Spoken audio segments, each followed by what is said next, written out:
За ийм хоёр вектор хоорондоо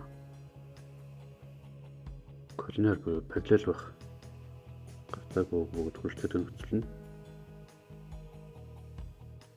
харгалзах координатуудын харьцаа нь хоорондоо тэнцвэр байх явдал үүсдэг. Өөрөөр хэлбэл энэ хоёр вектор параллел бол энэ нөхцөл биелэх ёстой. Хэрвээ энэ нөхцөл нь биелж явах юм бол уг хоёр вектор хоорондоо параллел байна гэсэн үг.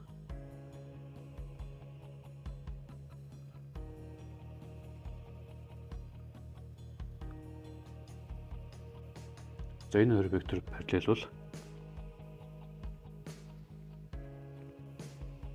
лямбда хэд байх вэ гэсэн бодлого.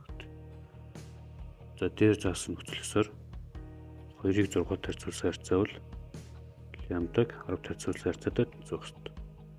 За эндээс энэ харьцааны хоёр талыг 10-аар үржүүлэх юм бол ийм болно. Тэмдэж энэ хоёр хооронд орогдохоор энд нь 3, энд нь 5 болтно. Эндээс лямбда гэдэг бол 10-ыг хуваах нь 3 гэж гарч ирнэ.